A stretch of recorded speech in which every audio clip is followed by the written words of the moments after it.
Welcome back to the Untaming Masculinity podcast. I'm your co-host Dan. I'm joined by our other co-host Brad, and we're here today to talk about an interesting topic that I think has a lot of means a lot to Brad, especially. What we want to talk about is the power of service. We talked about the power of routines last week, so the power of service.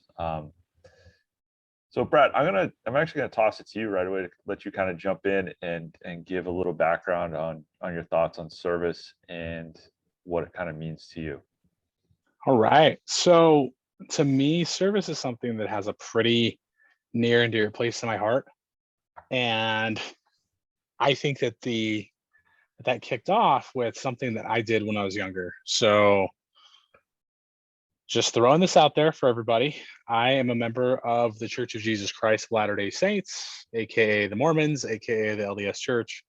And everybody knows the LDS Church for a few reasons. One of the primary ones being the young men in white shirts and ties doing missionary work. I had the privilege of doing that for 2 years in Tucson, Arizona, and El Paso, Texas. So right on the US-Mexico border. I spoke Spanish in doing that. And for those of you who are unfamiliar with the concept of LDS mission work, yes, the majority of the work is aimed at trying to find people to bring them closer to Christ, help them find some faith and some solace in Christ's plan of salvation. But the day-to-day is service. It's serving others. I can't tell you how many times my companion and I would walk the streets in Tucson. And for those of you who know Tucson, it is hot.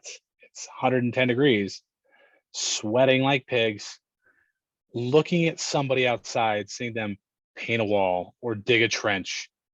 And we were in such a mindset where the first thing that we would do in those opportunities is drop everything we had, run over to somebody and offer them service. So I spent 2 years offering service to people of all shapes and sizes, all kinds of service every day.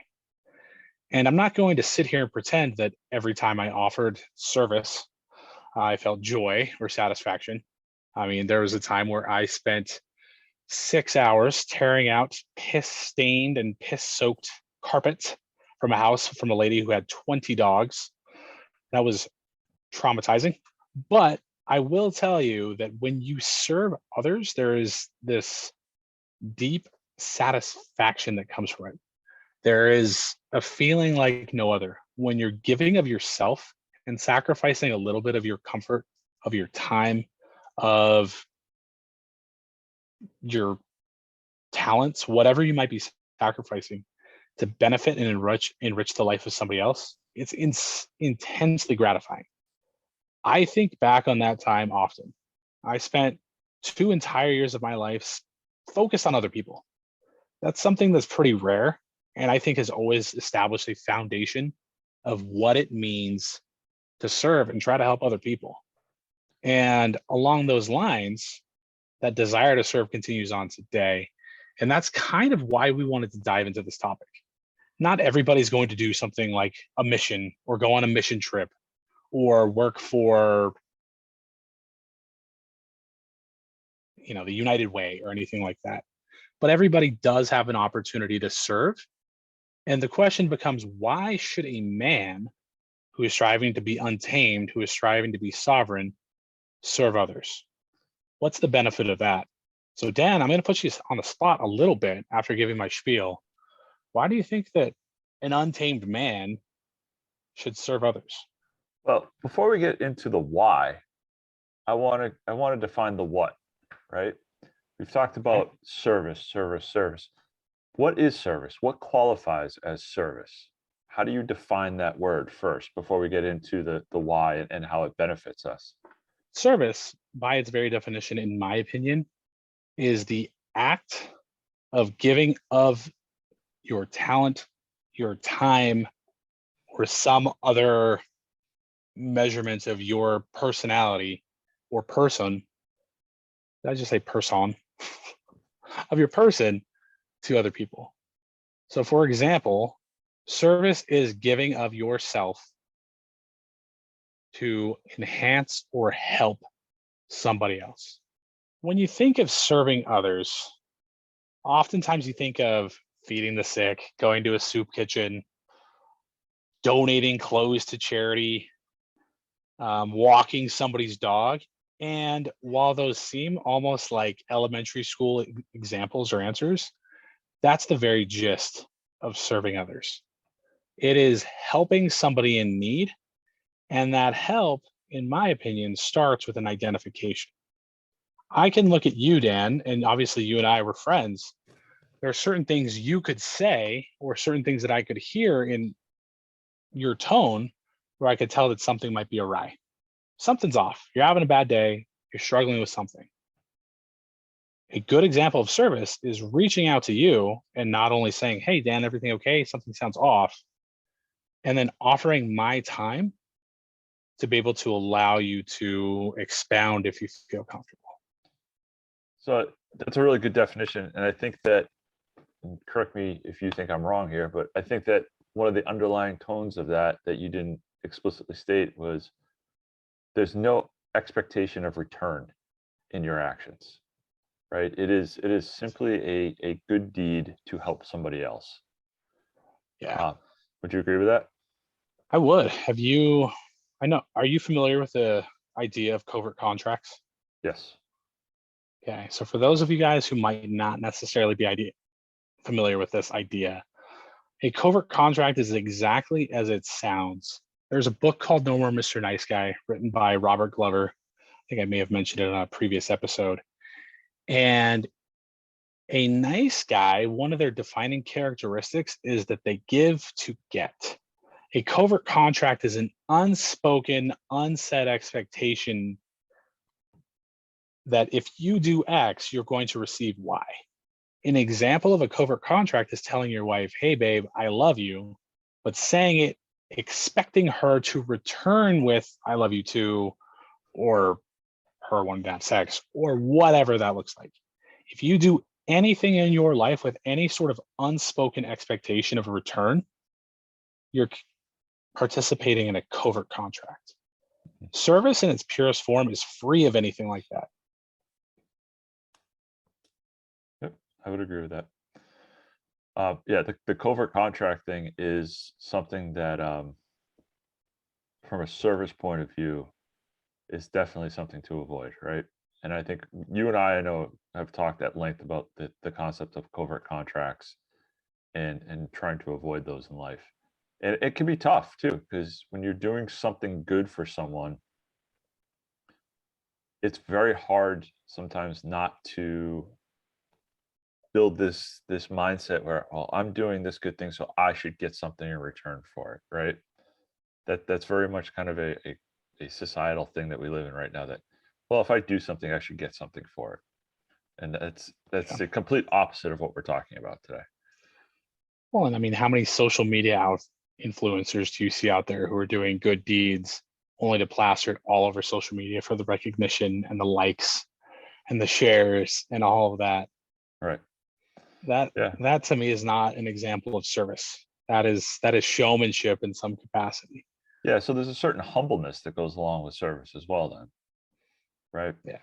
Which makes it kind of tough to talk about, because to me, the moment I start talking about things that I've done in service, just the fact that I'm talking about it and making people aware of it almost makes me feel like I'm diluting the value of that service somehow, which sounds a little odd when I say it out loud, but in my mind, it makes sense. Yeah. Yeah. I mean, that's a great example of what a genuine act of service looks like. You're not doing that for notoriety or for admiration or for a good job, buddy, pat on the back. You're doing it because you genuinely care about somebody. And I think that that's the interesting thing about service that gets overlooked is we always think of, those examples I mentioned before, the soup kitchen, the donating clothes to charity, the Salvation Army buckets at Christmas time. But in reality, the most simple acts of service and the things that are almost the easiest to do for most men is to serve those around you, your family members, your friends, your work associates, guys at your church. It's the people that you already know and have established relationships with. That's where genuine acts of service can begin, because you know that you're doing these things because you already have an established relationship. You're not expecting anything in return. And oftentimes that creates a very low barrier of entry to start to explore the idea of service and how you can better serve others.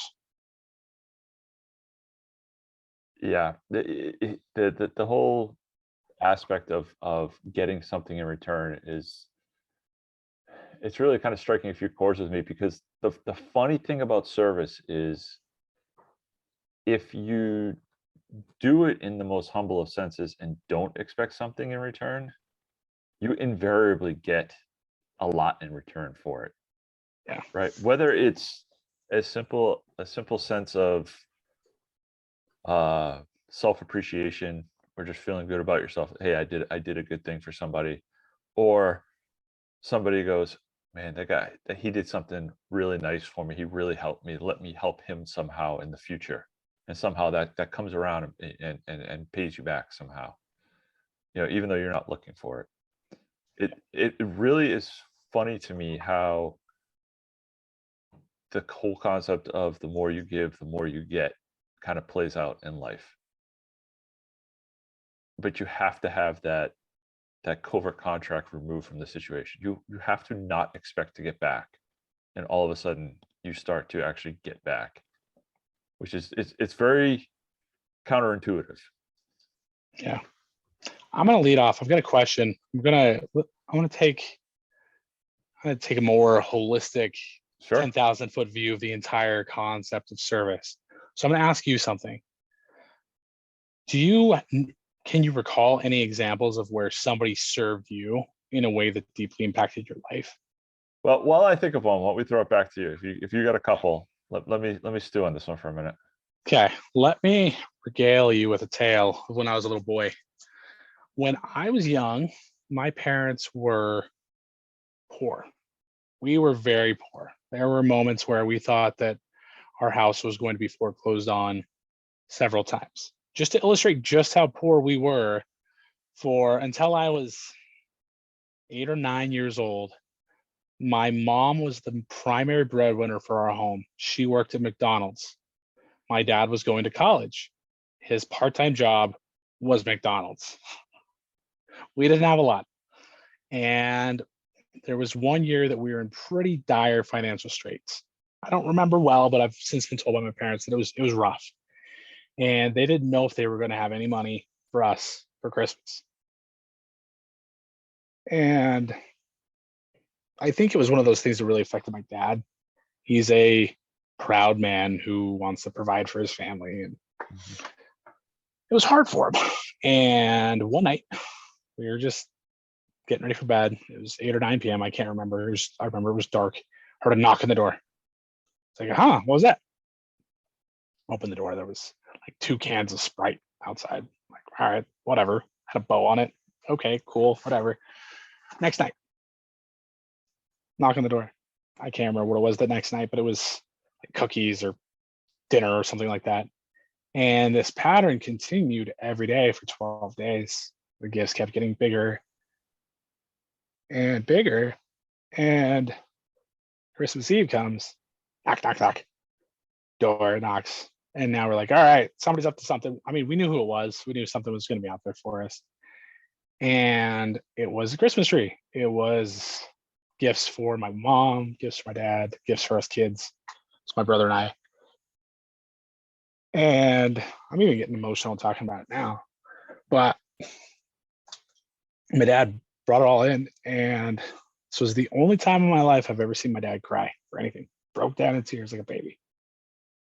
And for this proud man who, yes, he worked at McDonald's, but he wanted to provide for his family. And you could tell it was very hard for him to see that somebody, an anonymous person, we never ever found out who that ended up being, would do that for us. We ended up finding out it was somebody from our church. We didn't know much else other than that. We weren't actively going to our church or anything at the time. So the fact that they did that was even that much more impressive. And that they did that without any expectation of return or even an expectation of a thank you. It was one of those things that laid the foundation of this is why we serve. And I saw something in my dad that I don't know if it changed from that day forward, but it was something that I noticed moving forward in life, that he essentially committed himself to try to serve others as a way to pay it forward, to, return the favor for everything that had been done. Can't tell you how many times in high school my dad would wake me up after it had snowed a foot. Said, "All right, Brad, we're going outside. We're going to shovel driveways. Shovel the driveways of the disabled families or the elderly families in our neighborhood." Can't tell you how many times he would volunteer us to help somebody move, and it would just be he and I and my brother that would show up. And this family had a baby grand piano or countless cabinets and all this other crap that weighed hundreds of pounds that we had to drag out of the house. He never once complained. He would always go and cheerfully serve others. And I believe to this day that that desire to selflessly serve others began with that Christmas season back in, I don't know what it was, 1991. That's a hell of a story, man. Yeah. And that's pretty crazy that you'd never found out who it was either. That is totally selfless, and I mean, you could hear it in your voice. You could that it still emotionally affects you to this day. So that's pretty cool. I don't know that I have any story that goes to that level at this point. At least not one that I can think of. But what I was thinking about was when I was probably middle school, like 12, 13 years old. We had a priest in our church who he was kind of like the new priest in town. He was a pretty cool guy. He liked to he got really involved with like the youth in the church. And you know, obviously I grew up in Massachusetts. This is the Catholic Church. This could go in the wrong direction, but it didn't. He was a great guy. He took it upon himself to grab 3 or 4 of us that he would visit regularly. His name was Clyde. He would visit our families regularly, and then for a couple of the guys, every time that there was a wedding or a funeral or anything at the church where they needed altar service. For some reason, we didn't have altar boys at that time in our church, but every time that they needed altar service, he would grab one of us and bring us and have us do the mass with him, because they would always throw the altar boy like $100 as like a tip.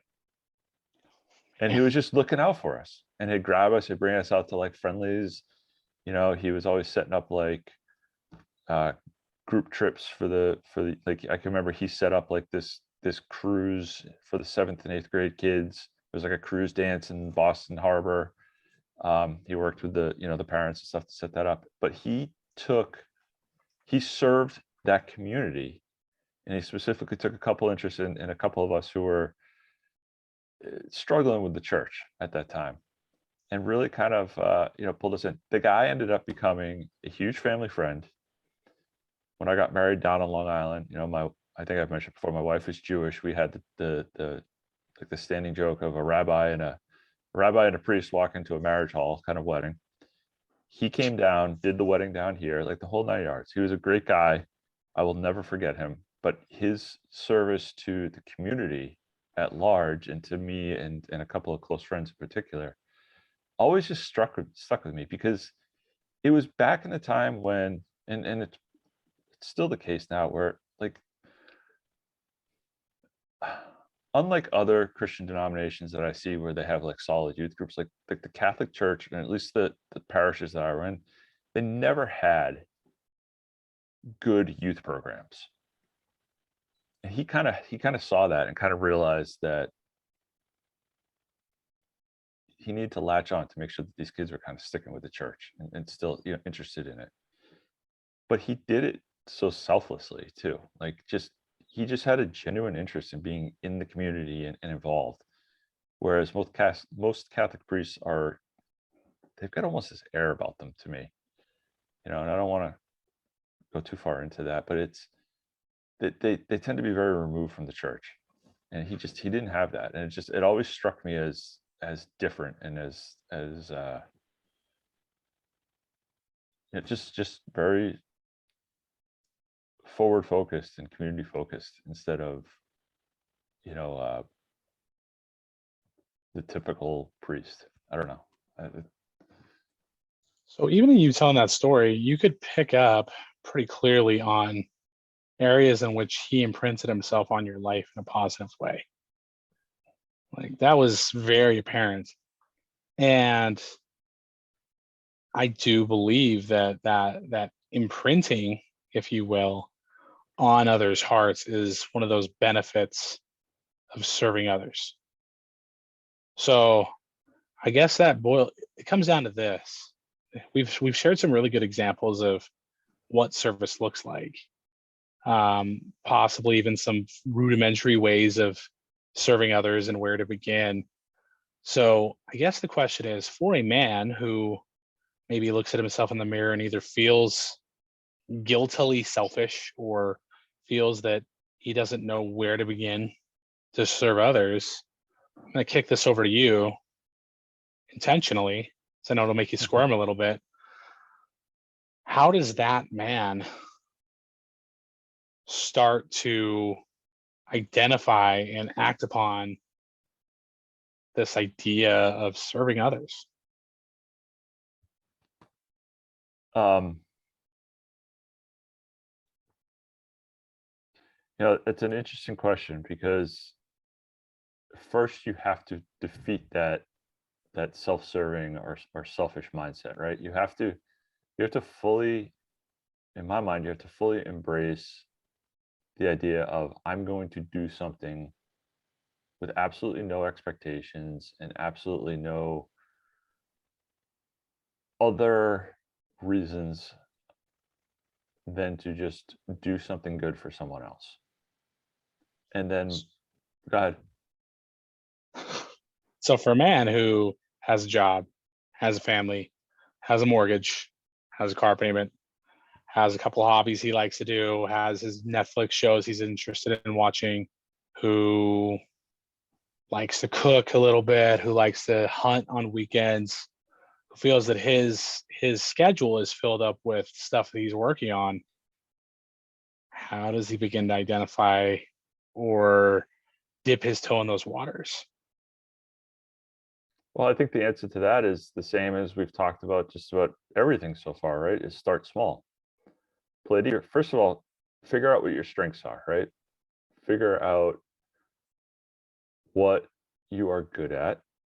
Figure out where maybe you're a subject matter expert or you have talent or you know the right people or can provide value in some way. And then start looking at the people who need that service. So I'm trying to think of a hypothetical off the top of my head, right? Let's say that you are a very good hunter, right? And you're active on your local forums or whatever. Look for the guy who's a new hunter and maybe give him a couple tips.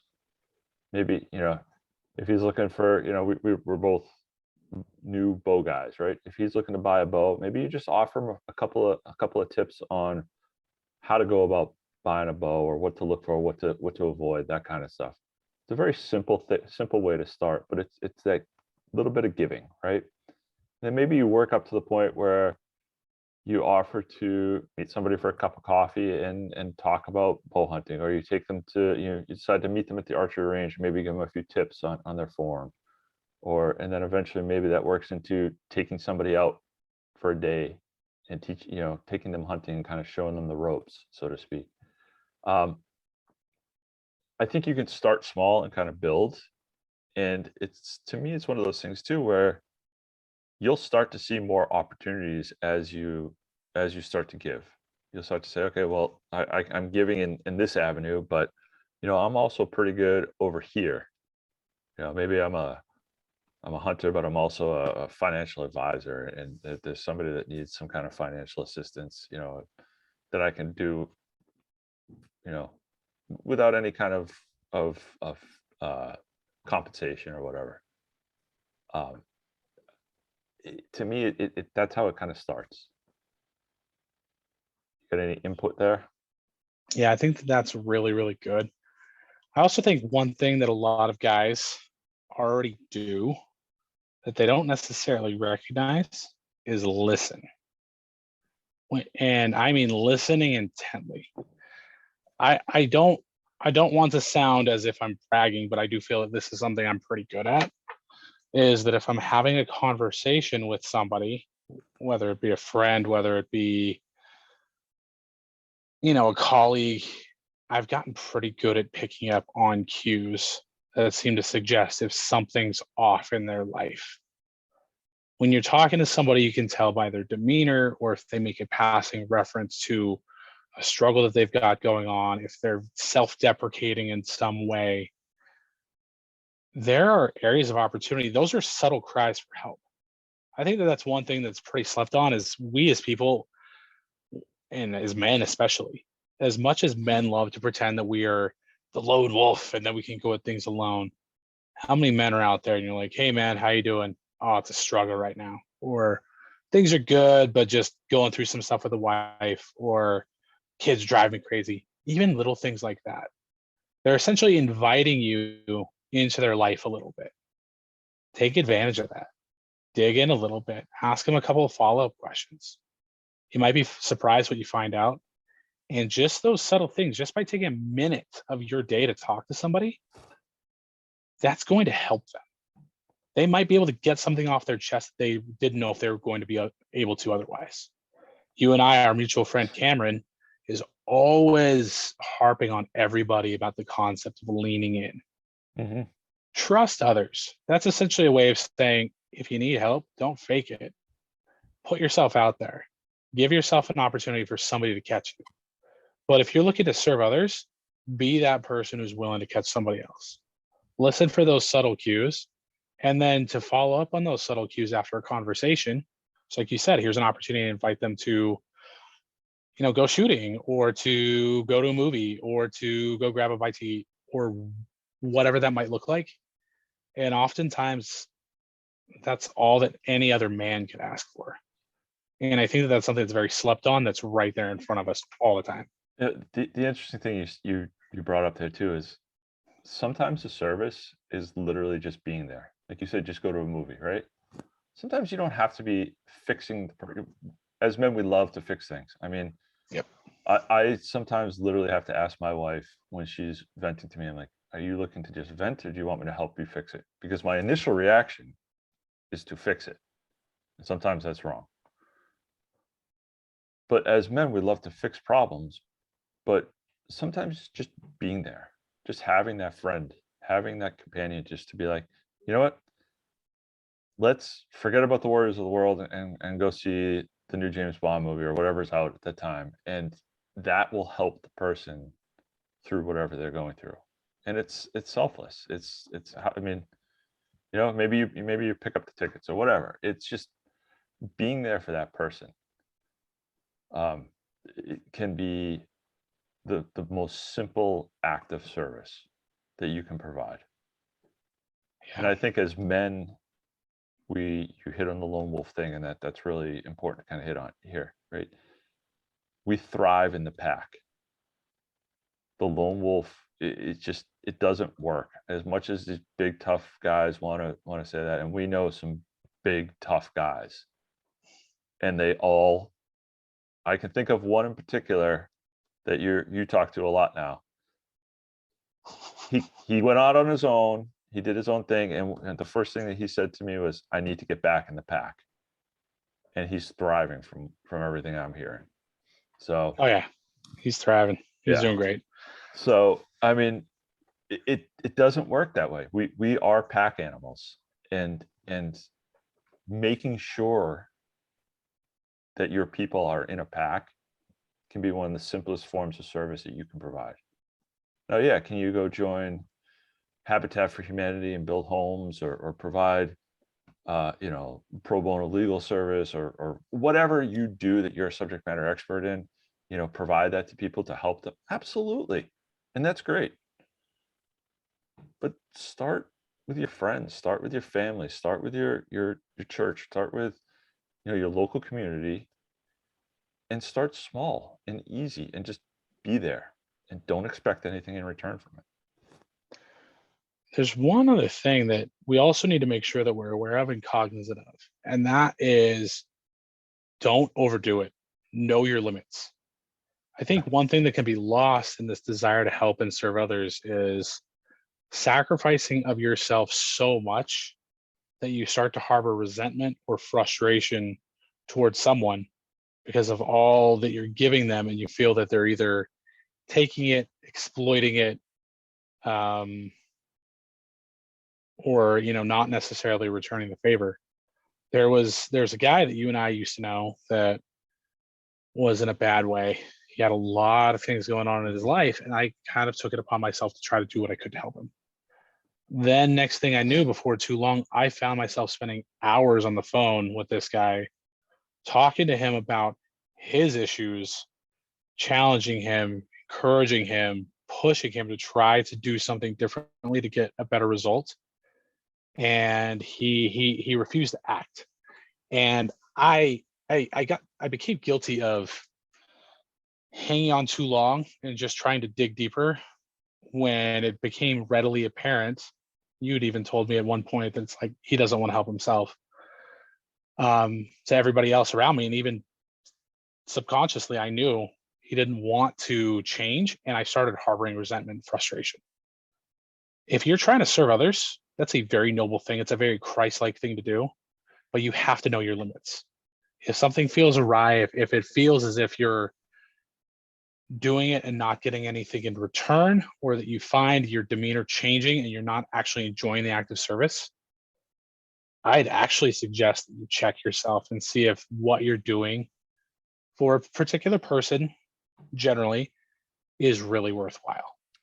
So you said one thing in there that I want to clarify. You said Yeah. if you're doing something and not getting anything in return, that kind of goes back to our covert contract conversation. Yeah, I you're right. I don't want to speak for you, but I think what you were trying to say was, if you're helping them or trying to give, and you're not seeing them help themselves as well Yeah, in certain situations. that's a much more eloquent and better way of putting it. That's what I was intending to say. And what I meant was there's only so much you can do to help somebody before they have to help themselves. Yeah. Like, you can only lead a horse to water. That horse has to choose to drink, right? If that horse does not choose to drink, you can't sit there and try to keep prodding it and kicking it and trying to push its head down. It's going to make that choice for itself. And if it chooses not to, there comes a point where you have to be self-aware and have enough self-respect to respectfully step away. Yeah. It's the concept of a hand up versus a handout, right? Yeah, you got it. Thanks for that clarification. You got it, bud. Yeah. So to tie this back into our overall theme, though, of what we want to talk about here, the question of why, from a masculinity standpoint, why is service important to us? The why. So to me, there are a couple of whys. As a Christian man, as a man who believes in God, I feel that one of our missions in life is to emulate Christ. Serving others is the definition of Christ-like behavior. That, to me, is one of the most driving forces of why I choose to serve. It's because someday I want to return to live with him. I want to be like him. That's going to help me in my quest. But that's not necessarily just a Christian topic. I know plenty of atheists, agnostics, pagans, any denomination or lack thereof that you can think of that still enjoys service. And the reason why most people serve is, in my mind, why a man is going to want to serve is if you think about doing something good for others. Yes, we've talked about how we're not in for covert contracts, but there's a sense of satisfaction that you feel. It feels good inside to help others. And when you feel good as a man, that only leads to other positive benefits in your life. You're doing that because you know deep down inside, you feel within your heart a power and almost a sovereignty that I've done something good for others. I'm a good man. I'm a capable man. And just that subtle shift, that self-talk, that feeling, whatever you want to call it, is empowering. It produces results in other facets and other areas. So to me, I believe that that's why we do it. I'm not necessarily certain that that's why you might think so, but what do you think? I think that the Christian answer is, well, I don't disagree with it at all, and I believe in it. I believe it's almost like an easy answer to this question, right? Sure. And I think what you hit on there is, regardless of our faith, regardless of our morals or our ethics, I mean, we all know right from wrong, and we all know that, to be a good person, there are just certain things that you should do, right? And you hit on it right there at the end. It gives you a good feeling about yourself. And at the end of the day, yeah, are you getting something from doing it? Yeah, you're getting that good feeling. Okay.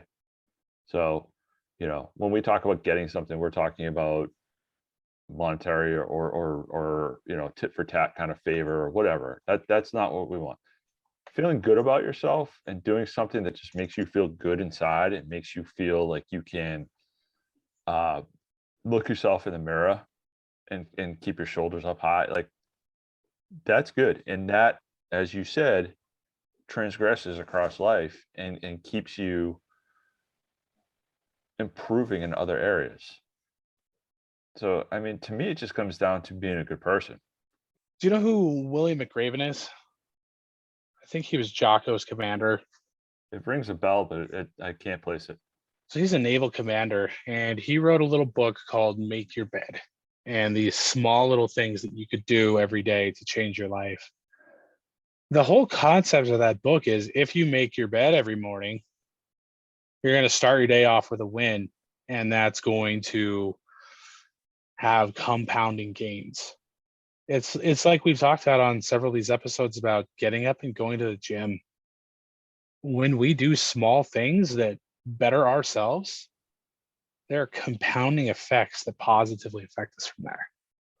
So we serve others, we feel good. We feel good about ourselves. We're that much more likely to make better choices.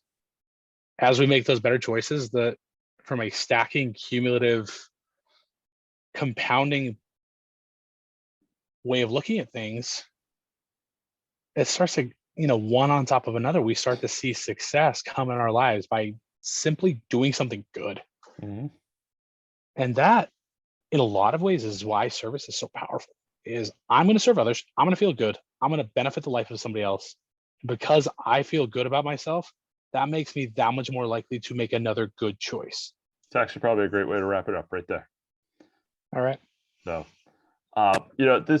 the concept of service and the concept of helping others is probably not what you immediately think of when you think of masculinity. But I think that, or I don't even think, I know that you and I both feel strongly about this, and that we both feel that masculinity isn't just the visual of the flannel wearing, axe carrying, bearded man, building his own log cabin in the woods kind of thing.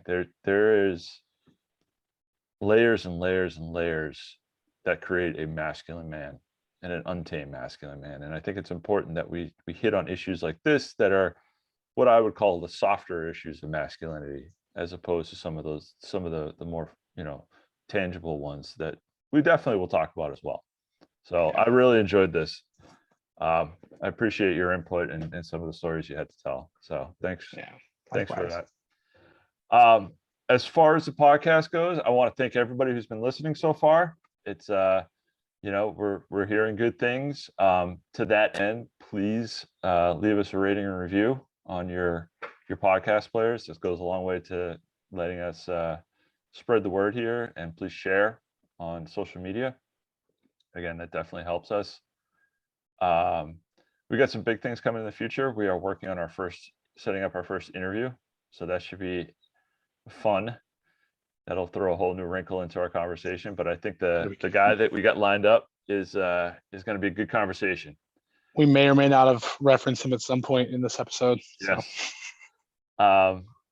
And then other than that, check out the website, untamingmasculinity.com. You get links to all of our social media outlets, YouTube, Twitter, and just keep listening and spreading the word. We appreciate you guys listening. So with that, we will talk to you next week.